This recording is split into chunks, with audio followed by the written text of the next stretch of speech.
E aí, pessoas, vamos iniciar o nosso treino de costas aqui. Basicamente, eu sempre começo com um alongamento, né? Tentando trabalhar um pouco mais da flexibilidade do antagonista do músculo que eu vou treinar. E como nós vamos treinar costas, né? Eu vou fazer alguns alongamentos de peitoral e peitoral menor e alguns alongamentos dos rotadores do meu ombro para tentar quebrar um pouco dessa oposição desses antagonistas, né? Pensando em deixar eles mais flexíveis para a gente poder ter o máximo do agonista que eu vou treinar. Então, iniciando aqui com uma suspensão. Nessa suspensão, a gente faz uma expiração forçada, ou seja, pulmão vazio, para que as costelas elas tenham essa depressão, para que eu consiga atingir também o peitoral menor, que é um dos músculos que na grande maioria das vezes está encurtado, atrapalhando um pouco ali e também fazendo força no espaço subacromial. E o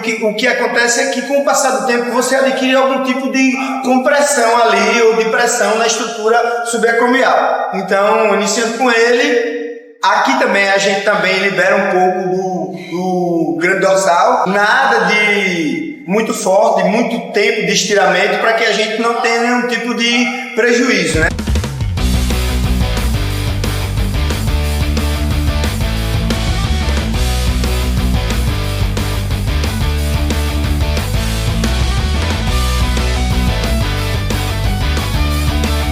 E Silas, fala pra gente se existe algum tempo, por que se faz esse tempo, como é que se define esse tempo, quem é que define isso e com base em que o treinador exatamente define isso, para quem está assistindo esse vídeo entenda que existe uma regra por trás desse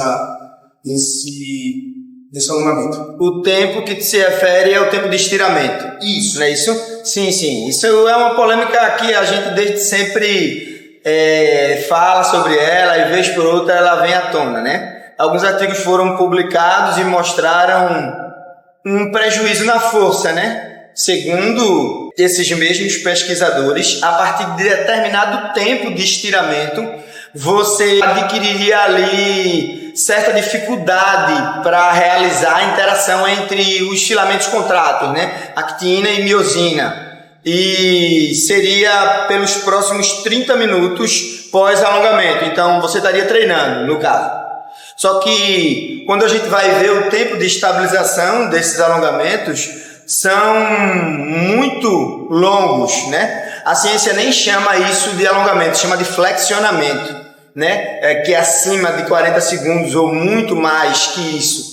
Então, quando você vai ver o dado em si, você vai ver que 20 segundos de alongamento não gera esse prejuízo que dizem, que é o que normalmente nós fazemos, e que na grande maioria das vezes quem disse que gerava esse prejuízo não foi ver realmente a pesquisa, não foi ver realmente o estudo para poder concluir o que fazer. Quando a gente faz o alongamento, a gente faz visando a flexibilidade, não é isso? Mas visando também, às vezes, algum tipo de trabalho do músculo antagonista que você está treinando. No caso aqui, o meu objetivo principal é estirar o peitoral menor. Eu não vou treinar o peitoral menor, eu vou treinar o grande dorsal. A gente tem um estiramento aqui, mas como eu mantenho dentro dos 20 segundos, eu não entro nesse prejuízo na força que dizem aí.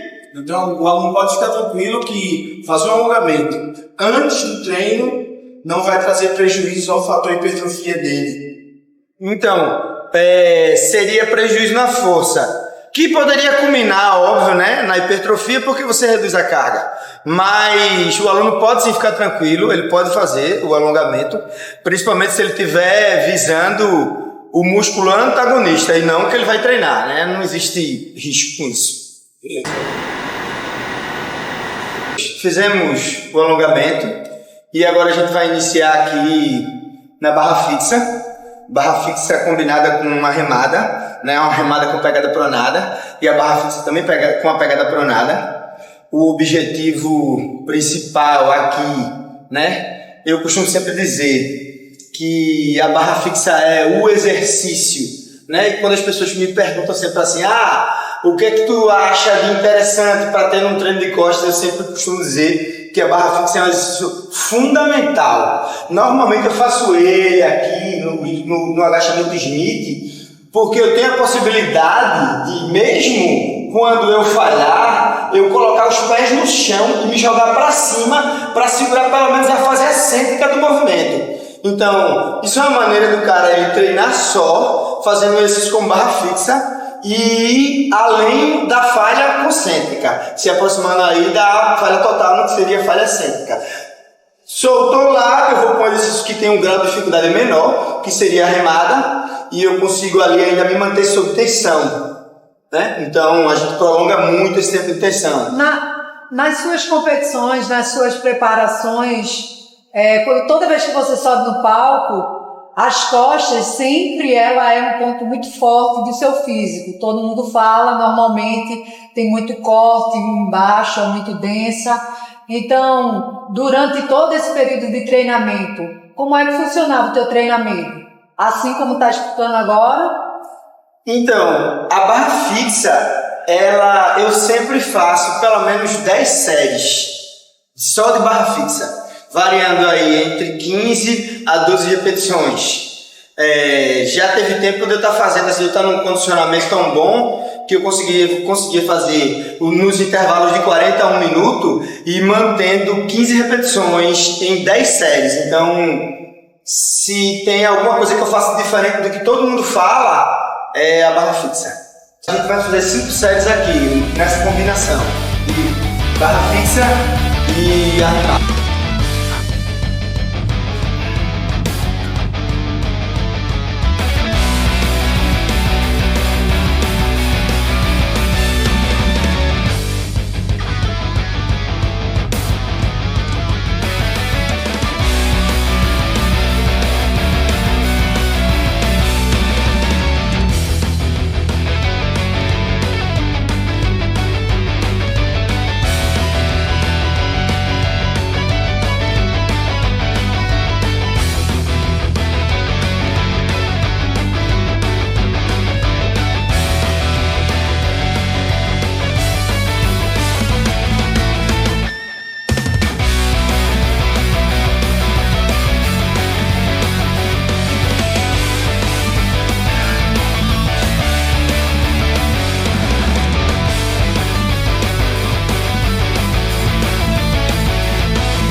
Vamos fazer mais um bicep aqui, de puxada supinada, combinado com o crucifixo invertido.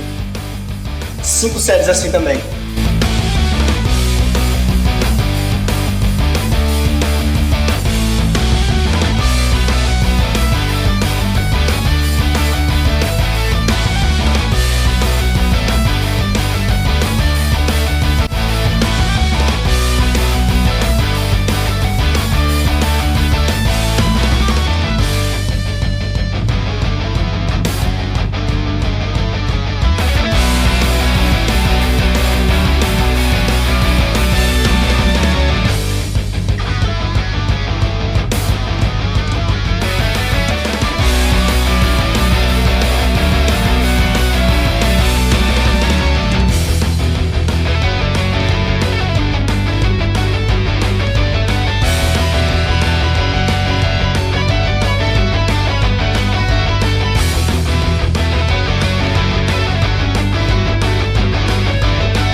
Ó, sobre essa retração escapular, que todo mundo anda fazendo, tá na moda, é só modinha ou é eficiente? Então, existe realmente uma necessidade em algumas pessoas que tem a cifose torácica acentuada, né? Desde que não seja estrutural, porque se for algo estrutural, você pode até melhorar, né? Haver algum tipo de regressão ali da acentuação, mas você não resolve. Mas há pessoas que têm um simples fator postural mesmo. São músculos mais alongados e fracos e outros músculos mais fortes e encurtados. Então vai haver a necessidade de estirar o que está muito encurtado e de fortalecer o que está muito alongado e fraco. As estruturas que normalmente ficam mais fracas e mais alongadas são as estruturas dessa região interescapular, né? Fica ali as fibras médias e descendentes do trapézio, romboides. Existe uma relação forte dos rotadores do ombro também. A retração escapular ela cabe muito bem nesse público que tem essa necessidade específica. Agora, se você quer trabalhar detalhes, né, pensando em uma estrutura mais hipertrofiada, a retração escapular também cabe muito bem nessa ênfase no trapézio médio inferior, nos romboides e no posterior de ombro. Então, óbvio que em alguns momentos você vai ter que reduzir a carga para fazer uma técnica mais apurada pensando nessa região específica. E em outros momentos, se você quer dar uma ênfase mais forte simplesmente no grande dorsal, você pode simplesmente puxar, arrastar, porque é isso que o grande dorsal faz, né? Ele faz extensão de ombro. Então, você pode trabalhar das duas maneiras. Eu considero muito eficiente as duas maneiras. Sobre competição novamente agora. Só pensa em competir em Pernambuco ou pensa em sair também? Competir fora? Eu acho que todo atleta, ele quer os maiores níveis. O cara que realmente quer crescer, quer progredir, ele quer os níveis mais difíceis, né? Então, o Sul é onde a gente vê esse mercado mais vibrante, vê os altos investimentos e os melhores atletas.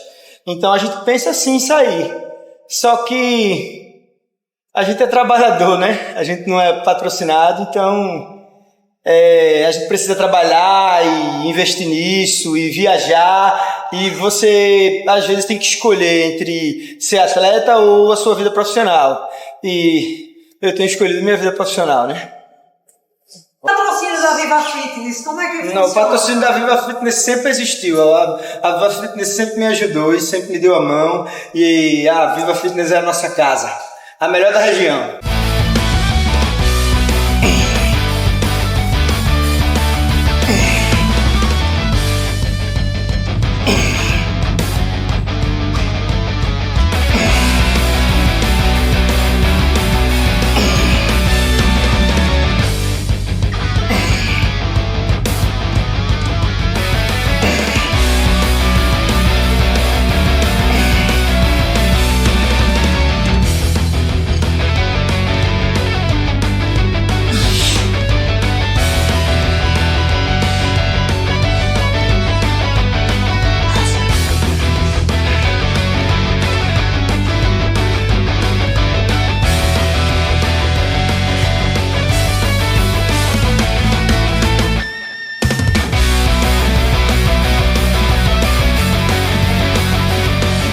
É a primeira competição na Muscle, né? Na Muscle Contest. E quais são as expectativas? O que é que se espera? E o que está sendo diferente nesse trabalho? Se existe alguma coisa diferente dos outros trabalhos? Conta pra gente. Então, as expectativas, eu sou um cara que não costumo fazê-las. Eu costumo trabalhar duro e trabalhar com inteligência, né? E desde que eu chegue lá no meu melhor físico, ou num físico melhor do que o que eu apresentei da última vez, eu já estou satisfeito. Porque uma coisa que eu entendo é que quando você faz o seu melhor sempre, você sempre vence a si mesmo. E se você vence a si mesmo, dificilmente vai aparecer um adversário para te vencer. Pode acontecer? Pode. Isso vai ser muito mérito dele. Mas que todos os dias eu venho e luto contra mim mesmo. Eu compito comigo mesmo.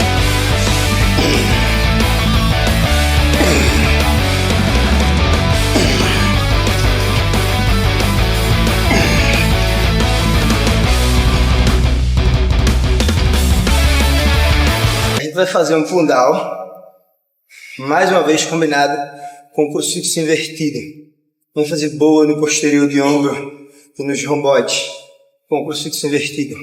E como o grande dorsal ele faz especificamente a extensão de ombro, a gente dá uma ênfase boa aqui no grande dorsal. Não esquecendo da ênfase nos interescapulares, né? Porque a gente vai fazer uma retração. Ela pode ser feita de duas formas aqui. Em cima, para depois dar ênfase no grande dorsal, ou a gente pode fazer ela embaixo. Puxa direto e embaixo a gente retrai os ombros. Embaixo é bem mais difícil do que em cima. Tem as especificidades, óbvio, que para quem está com as escápulas mais afastadas e com essas fibras descendentes e médias do trapézio estiradas demais, a ênfase embaixo é muito melhor do que aqui, já que aqui as escápulas estão mais rodadas para cima e eles estão estirados. E se eles estão muito estirados, eles não conseguem fazer força. Então eles não participam bem pela inatividade da musculatura. Então teria que ser embaixo. Mas aqui a gente vai fazer em cima.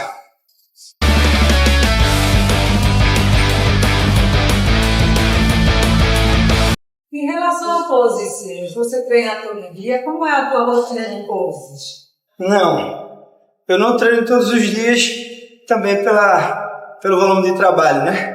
Mas quando se aproxima a competição, sempre que eu tenho tempo livre, eu gosto de me isolar lá num canto e treinar as minhas poses.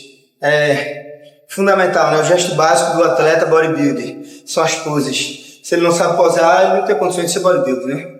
Como um jogador que chuta uma bola e o básico que se espera desse jogador é que ele dê um chute na direção certa, que ele saiba fazer uma finta, ou que ele saiba correr com a bola no campo, que ele saiba cruzar uma bola, né? Isso é o papel do jogador, do nadador, que ele saiba dar a abraçada de maneira correta. O bodybuilder é o gesto técnico do bodybuilder são as poses. Se ele não sabe posar, ele não tem condições de ser bodybuilder.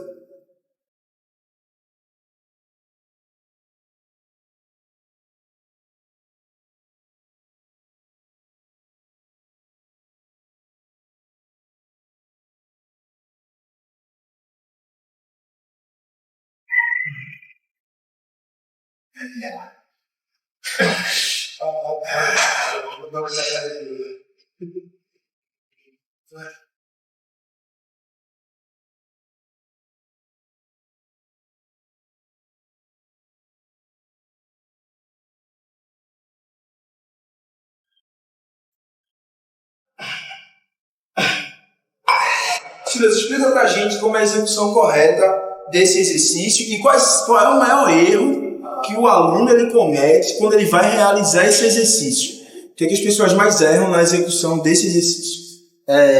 Começando pela posição do tronco, né? Ele tem que estar ali entre 90 e 80 graus, né?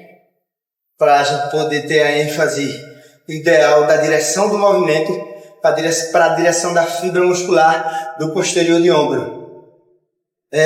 Outra é a posição da pegada. Alguns alunos têm dificuldade de deixar os cotovelos para fora, alinhado com a pegada neutra, onde o halter está, né? O húmero rotacionado basicamente internamente, aí a gente vai ter a direção do segmento e da resistência na direção da fibra muscular. Alguns alunos fazem com os cotovelos para dentro, jogando o halteres numa posição que o segmento não trabalha numa boa direção da fibra muscular. Esses são os erros básicos.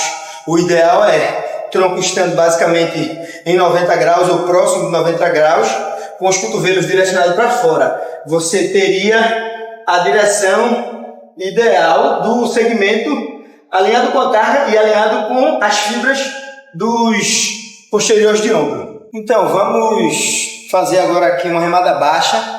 Dessa vez a gente vai fazer um drop set. A ideia é realmente trabalhar as falhas, as repetições até a exaustão, né? Por isso drop set, né? Conforme você vai falhando, você vai ajustando a carga para a quantidade de fibra que vai ficando ali, já que quando você vai falhando, essas fibras, né, atuantes vão diminuindo. E a gente vai fazer aí esse drop set decrescendo essa carga em 3 vezes. Até agora a gente já fez a barra fixa combinada com a remada, né, com pegada pronada. Depois a gente foi com uma puxada supinada com pulso fixo invertido e depois um pull down com pulso fixo invertido também. E finalizando aqui.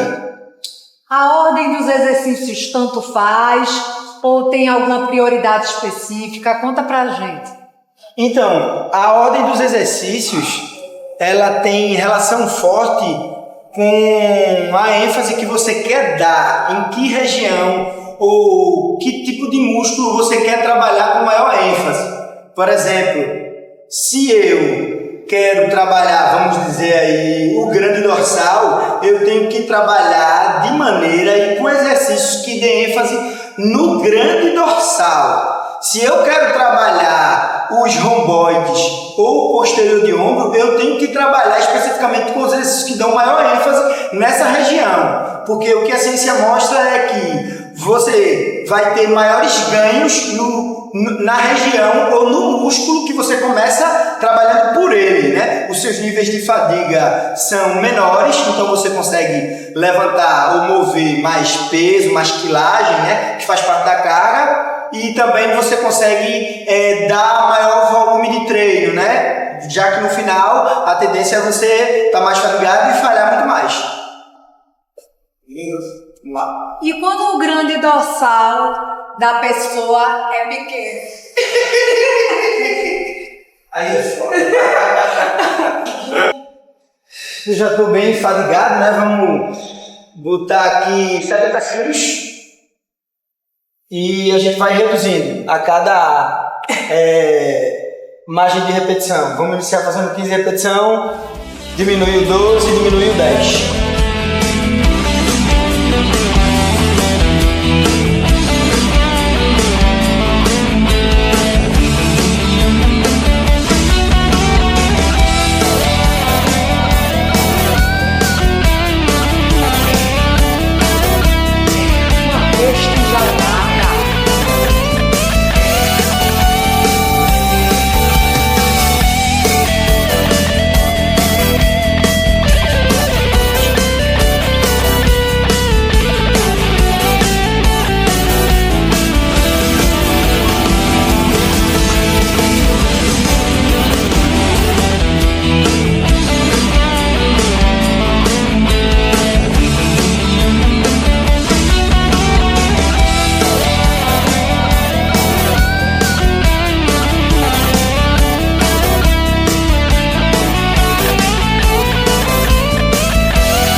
É uma geração que ela é muito apegada à internet e é muito apegada ao fator carga. Então hoje você vê adolescência de 16, 15, 16 anos, que eu tenho muito dificuldade de imobilizar aquela carga, imobilizam aquela carga e eles têm assim, muita certeza que carga é tudo, que é algo mais importante.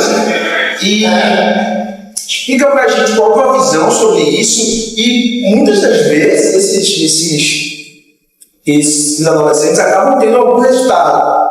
E aí esse resultado eles se dá porque eles acabam começando a falta de técnica no movimento com carga, eles são indivíduos treinados, eles acabam ficando mais treinados, e aí qualquer um tem resultado no primeiro ano, E qual o perigo, se tem algum perigo desse trabalho com carga excessiva no longo prazo? Como é que tu vê isso com relação a essa geração Z e essa ideia de que carga é tudo?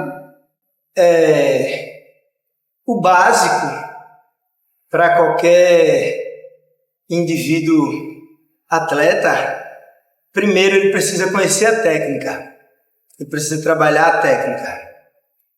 Eu já vi situações onde o indivíduo treinado, ele faz o mesmo treino de um indivíduo mediano, no que se fala de nível de treinabilidade, e ele ficou muito mais fadigado do que o indivíduo que estava num nível abaixo dele. Como é que se explica isso? O indivíduo treinado, por ter uma técnica muito mais refinada, ele consegue direcionar muito melhor o estímulo para aquele músculo específico do que o indivíduo que é menos treinado que ele. Por estar arremessando a carga ou direcionando o estímulo para um grupo em vez de ser uma região específica. Então, isso dá-se a partir do conhecimento da técnica. Óbvio que o indivíduo treinado, ele vai ter um estímulo muito melhor e, teoricamente, assim, vamos dizer que uma tendência a amadurecer aquela musculatura de maneira mais saudável e melhor do que o indivíduo que está arremessando carga ou que está simplesmente tentando mover o peso. Porque esse excesso de carga sem periodização, esse excesso de quilagem de peso sem periodização vai, na verdade, com o tempo lesionar esse indivíduo. Isso aí é certo. Isso aí eu mesmo já paguei por esse excesso. Mas na minha época não existiam professores na sala, né? Na minha época a gente fazia tudo de todo jeito. Hoje a gente tem muito mais informação e os indivíduos, em vez de se aterem a essas informações, fazem por conta própria, né? E por isso, uma hora ou outra, vai pagar esse preço, né? Assim como Kai Green, assim como Dexter Jackson, Silas usa essa metodologia do treino. Depois do que eu faço.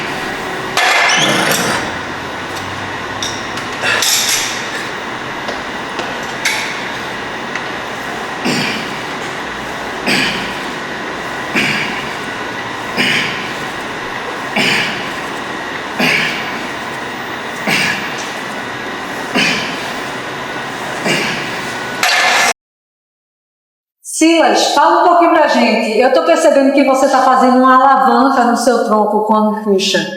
É sempre assim? Essa é a forma correta? Ou eu posso também deixar com uma leve inclinação à frente, leve inclinação atrás? Como é que funciona? A execução vai depender da capacidade do aluno. Exemplo, tem aluno que tem flexibilidade boa, tem propriocepção boa, ele consegue levar o tronco à frente sem perder a positividade da lombar. Isso é uma remada, se você observar, a remada mesmo feita nas canoas, né? As remadas feitas em barco, você vê que o tronco ele vem à frente e a gente tem um maior estiramento do grande dorsal, apesar da remada não ser o melhor exercício para estirar o grande dorsal. As puxadas são muito mais favoráveis. A remada ela tem uma relação mais forte com essa ênfase concêntrica e com esse volume, né, dos sarcômeros em paralelo e não em série. Então, assim, se o aluno tiver a capacidade, a propriocepção de levar o tronco à frente sem perder a positividade da lombar, ou seja, sem fazer isso, não tem nenhum problema nele fazer a remada. Eu considero até muito melhor. Se ele não tiver essa capacidade, é melhor que ele mantenha o tronco fixo e faça a remada dando ênfase aqui só nos interescapulares mesmo, porque aqui pode ser lesivo para ele, né? E vamos fazer uma execução? Deixa eu mostrar para vocês uma execução. Aqui, ó, quando eu faço aqui, eu faço sem perder a positividade da lombar e eu puxo aqui, ó, um movimento semelhante ao do stiff, ó. Se eu fizer isso, tá errado, isso pode me lesionar. Aqui, não. Ó.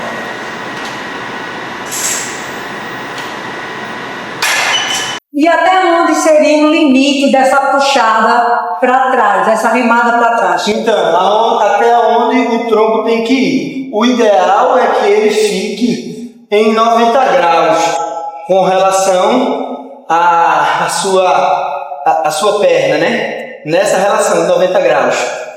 Pode ir mais atrás, tanto os cotovelos como o tronco. Às vezes acontece porque o cara ele já está se aproximando da falha. Já os cotovelos passando demais, a gente tira um pouco da ênfase do grande dorsal, né? E entra mais nos interescapulares do que no grande dorsal. Porque a partir daqui para trás ele estaria em insuficiência ativa. Pode continuar ativo, mas não existe mais dinamismo, né? Ele não consegue se contrair mais do que isso. Ele entraria em insuficiência ativa. O treino hoje, ele perpassou por 4 partes, é isso, iniciando-se na barra fixa, a barra fixa combinada com a remada, com pegada pronada. Foram 5 séries, 15 repetições na barra fixa, saindo da barra fixa direto para a remada curvada. Eu saí daqui e fui lá para a puxada supinada.